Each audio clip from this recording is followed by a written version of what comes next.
दोस्तों, हमारा ये ब्रह्मांड कितना बड़ा है, इस बात को जानने के लिए आप ये समझ सकते हैं कि अगर इस ब्रह्मांड से हमारी पृथ्वी का कंपैरिजन किया जाए तो हमारी पृथ्वी एक धूल के कण के बराबर है। इस ब्रह्मांड में कितने तारे, गैलेक्सी और कितने स्टार्स मौजूद हैं, इस बात का अंदाजा कोई नहीं लगा सकता। कहा यह जाता है कि अगर इस पृथ्वी पे मौजूद रेत का एक एक कण आप ले लें, फिर वो रेत का कण चाहे आप समुद्र से निकालें, पहाड़ों को कूट कर निकालें, तो भी इस ब्रह्मांड में रेत के कणों से ज्यादा मौजूद आकाशगंगाएं और तारे हो सकते हैं। ये बात है 15 अगस्त 1977 की रात का 11:16 हो रहा था। अमेरिका में ओहायो स्टेट यूनिवर्सिटी में मौजूद बिग ईयर रेडियो टेलीस्कोप पर 1 मिनट 12 सेकंड का सिग्नल रिसीव हुआ। उस वक्त रेडियो टेलीस्कोप का जो निरीक्षण कर रहे थे उनका नाम था जेरी एमन। जेरी एमन ने जैसे ही उस सिग्नल का प्रिंट आउट निकाला, उन्होंने पेन से उस सिग्नल के बगल में वाव लिख दिया। तब से लेकर आज तक इस सिग्नल का नाम द वाव सिग्नल है। नमस्कार दोस्तों, मेरा नाम है आदित्य अल्फाज और स्वागत है आपका कुछ बातें विद आदित्य अल्फाज के नए एपिसोड में।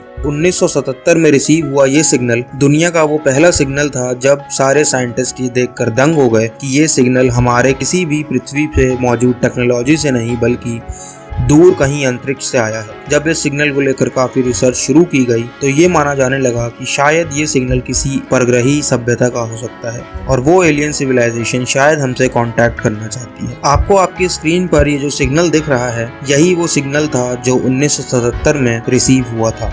इस सिग्नल को द वाव सिग्नल कहते हैं। यहाँ पे आपको साथ ही साथ बताते चलें, यहाँ पे आपको 1 से 9 तक लिखे हुए जो अंक दिख रहे हैं, इसका मतलब यहाँ पे सिग्नल की स्ट्रेंथ है। और यहाँ पे आपको जो अल्फाबेट्स मौजूद दिख रहे हैं, वो अल्फाबेट्स कुछ और नहीं बल्कि 9 से बाद की करे जाने वाली गिनती के लिए। अब सोचने वाली बात तो ये थी कि क्या ये सिग्नल सच में किसी परग्रही का है या किसी खामी की वजह से ये खुद ब खुद रेडियो टेलीस्कोप की कोई कमी है जिस वजह से ये सिग्नल रिसीव हुआ, या इंसानों द्वारा छोड़े गए किसी भी टेलीस्कोप, सैटेलाइट कोई भी रेडियो का सिग्नल तो नहीं रिसीव हो गया। उस सिग्नल की फ्रीक्वेंसी को जब नापा गया तो वो सिग्नल की फ्रीक्वेंसी थी 1420 मेगाहर्ट्ज। रेडियो टेलीस्कोप पे जब इसको देखा गया कि ये सिग्नल आकाशगंगा के कौन से कोने से आया है, तो ये मालूम पड़ा कि हमसे ज्यादा नहीं पर 1800 लाइट ईयर दूर सैजिटेरियस कॉन्स्टेलेशन में मौजूद तारे से ये सिग्नल के आने के चांसेस है। साइंटिस्ट ने तभी ये एडवाइस दी कि क्यों ना अब हम अपने मौजूद सारे रेडियो टेलीस्कोप्स को सैजिटेरियस कॉन्स्टेलेशन की तरफ घुमा दें, क्योंकि साइंटिस्ट का मानना ये था कि अगर हमसे कोई एलियन कांटेक्ट करना चाहते हैं, सिर्फ एक टेलीस्कोप क्यों बल्कि हमारे पास जितने टेलीस्कोप मौजूद हैं उनको एक तरफ मोड़कर हम आने वाले बाकी के सिग्नल्स को रिसीव कर सकते हैं।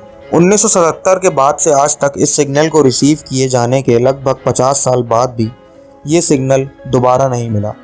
साइंटिस्ट का कहना यह है कि अगर ये सिग्नल 1800 लाइट ईयर्स दूर से आया था तो अगला सिग्नल आने में शायद फिर से 1800 साल लग जाए। यहाँ पे थोड़ा सा हम आइंस्टाइन की दी गई हुई theory, the theory of relativity को समझते हैं। अब 1 लाइट ईयर का मतलब यहाँ पे ये है, यानी कि लाइट की स्पीड जो होती है 3 लाख किलोमीटर पर सेकंड। इस रफ्तार से लाइट जितनी दूर 1 साल में पहुंचेगी उस डिस्टेंस को बोला जाएगा 1 लाइट ईयर। ये वाव सिग्नल रिसीव हुआ था 1800 लाइट ईयर्स दूर से, यानी कि प्रकाश की गति को भी हम तक पहुंचने में उस जगह से 1800 साल लग जाएंगे। अब 1800 साल अगर हमें लग सकते हैं तो आप खुद सोचिए कि अगर 50 साल ही हुए हैं अभी हमें ये सिग्नल रिसीव किए हुए, तो अगला सिग्नल आने में हमें 1750 साल और इंतजार करना पड़ेगा। इस वाव सिग्नल को रिसीव करने के बाद से साइंटिस्ट इस बात के लिए जरूर चौकन्ने हो गए हैं कि ये सिग्नल जरूर किसी और सभ्यता का है। जैसे जैसे टाइम आगे बढ़ता गया, साइंटिस्ट ने एक बात जरूर डिनोट करी कि ये जो सिग्नल की फ्रीक्वेंसी थी 1420 मेगाहर्ट्ज,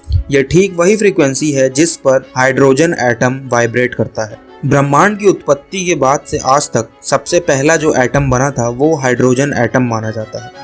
हाइड्रोजन एटम जो कि सेम 1420 मेगाहर्ट्ज पे वाइब्रेट करता है, तो यहाँ पे ये संदेह उठने लगा, क्या ये सिग्नल हमें सच में परग्रहियों से मिला है या किसी एस्ट्रॉयड या कॉमेट के पृथ्वी के पास से गुजरने की वजह से ये सिग्नल बाय मिस्टेक रिसीव हो गया है। तब साइंटिस्ट ने मिलकर ये देखा कि जिस टाइम और जिस समय ये सिग्नल रिसीव हुआ था उस समय कौन सा एस्ट्रॉयड कहाँ से गुजरा था। ये सारी लोकेशंस ट्रैक करने के बाद ये मालूम पड़ा जिस समय ये सिग्नल रिसीव किया गया था उस समय कोई भी एस्ट्रॉयड या कोई भी कॉमेट पृथ्वी के आसपास नहीं था। इसका मतलब फिर से बात यहीं आ जाती है कि ये सिग्नल जरूर न जरूर किसी न किसी परग्रही से रिसीव किया गया है। तब से लेकर आज तक ये जो फ्रीक्वेंसी है 1420 मेगाहर्ट्ज, ये फ्रीक्वेंसी को इंटरनेशनली प्रोटेक्ट कर दिया गया है। इसका मतलब ये है कि इस फ्रीक्वेंसी को सिर्फ और सिर्फ साइंटिफिक रिसर्च के लिए यूज़ किया जाएगा और इस फ्रीक्वेंसी को कोई भी चैनल, रेडियो स्टेशन, कोई भी पुलिस, कोई भी एजेंसी इस्तेमाल नहीं कर सकती। हालांकि ये ज़रूर बात सिद्ध हो गई है कि इस सिग्नल के बाद से हम इंसानों ने भी कई तरह के सिग्नल और कई तरह के संदेश अंतरिक्ष में छोड़े हैं, चाहे फिर वो सिग्नल हो वॉयेजर 1 जिस पर एक गोल्डन रिकॉर्ड रखा गया था और उस पर हमारे सोलर सिस्टम की लोकेशन, हम इंसान दिखते कैसे हैं और हम अपने सोलर सिस्टम में कौन से प्लैनेट पे रहते हैं, इस सब तरह की इन्फॉर्मेशन को डाला गया था। ठीक इसी तरह एक और सैटेलाइट लॉन्च किया गया था जिसका नाम था वॉयेजर 2। वॉयेजर 2 तो आज जबकि हमारे सोलर सिस्टम को छोड़कर कहीं दूर जा चुका है। ये जो तस्वीर आपको आपके स्क्रीन पे दिख रही है, ये वॉयेजर 2 ने पृथ्वी को आखिरी बार भेजी थी जब उसका सिग्नल हमेशा हमेशा के लिए पृथ्वी से ख़त्म हो गया था। दुनिया में मशहूर ब्लैक होल्स और टाइम ट्रैवल की थ्योरीज देने वाले साइंटिस्ट स्टीफन हॉकिंग पर हमेशा यही मना करते हैं कि हमें स्पेस में ऐसे सिग्नल्स नहीं भेजने चाहिए, क्योंकि जिस तरीके से हम इंसान पृथ्वी पर सबसे शक्तिशाली हैं और हम सारे जानवरों को कैद करके उन्हें जू में देखना पसंद करते हैं, हो सकता है कि अगर हमसे आधुनिक सभ्यता कोई ऐसा सिग्नल रिसीव कर ले तो कल को वो भी हमें अपने पिंजरे में बंद कर देखना पसंद करेगी। पर साइंटिस्ट ने स्टीफन हॉकिंग की सारी बातों को नकारते हुए आज भी कई तरह के सिग्नल्स को स्पेस में भेजा जाता है, इसी उम्मीद में कि कोई ना कोई दिन ज़रूर ऐसा आएगा जब कोई परग्रही हमारे सिग्नल को रिसीव करेगा और रिसीव करने के बाद हमसे कांटेक्ट करेगा। मैं उम्मीद करता हूँ आपको आज की वीडियो पसंद आई होगी। वीडियो पसंद आई तो वीडियो को शेयर करिए, वीडियो को लाइक करिए। अगर आप ये वीडियो यहाँ तक देख रहे हैं तो मेरी आपसे रिक्वेस्ट है, अचानक से व्यूज़ आने चैनल पे मेरे कम हो गए हैं तो मुझे सपोर्ट करिए।